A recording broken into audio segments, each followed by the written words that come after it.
at the end of the day, it really should just be about what it was in the beginning. Does this sound good?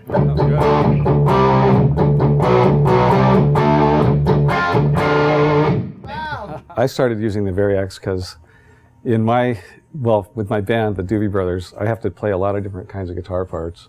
And like within one song sometimes. We had a song where I had to play like a distorted lead and a clean sound and a baritone guitar. So for me, that's how I gravitated towards using this instrument.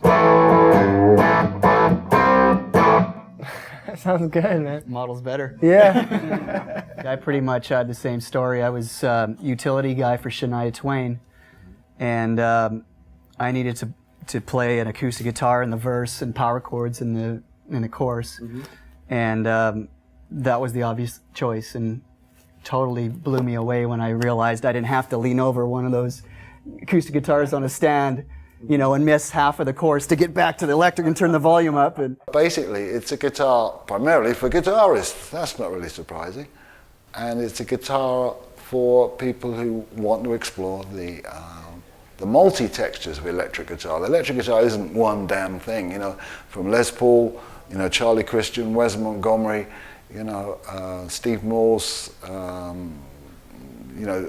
Frank Zappa. Everybody was playing a guitar they liked. Yeah, that's a beautiful Strat tone right there. There's a bunch of sounds in the Variax that are dramatic, like really different, like a banjo or a sitar, or and what I like to do with those, I like to take those and run them through my effects, because that's when you really start getting some extreme sounds, because the tonal qualities about those are they're really dramatic. So it's not just, to me, being able to pull up different various guitars because I like, to have a telly on this part. It's for me, it's more about taking something like that and using it as the jumping point. We're going to take a break now. A good friend of mine who I use on a lot of the scoring stuff that we're doing, for some of my scoring work on TV, we'll have comedy cues and other one-offs and weird little moments where we'll need all kinds of different guitar textures. I actually have another one, so we could have one upstairs. And it just became the de facto guitar, and we referred to it as the magic guitar, because you could just flip through and get whichever sound spoke right at the moment without tuning up 5 guitars, or hey, do you got any B strings down there? I don't know, man. A lot of people don't realize this when they listen to the record and the mix, but listen to the music. Has banjo on it. Yeah. And so I'm playing the banjo part live, so I use the banjo sound on listening to music. Oh, sweet. With the doobies, so it is great to have that. Yeah, I love the banjo in that song. Yeah.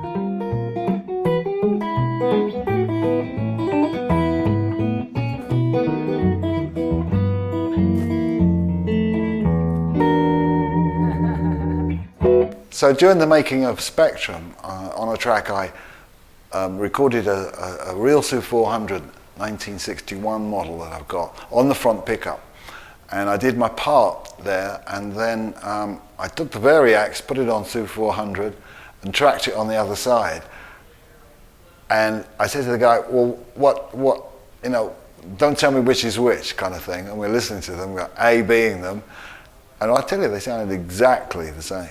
And I thought that was a beautiful thing.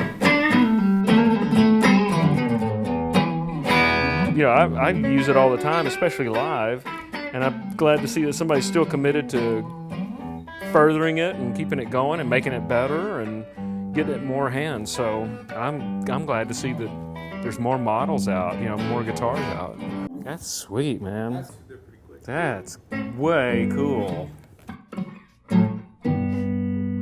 That sounds great. Yeah.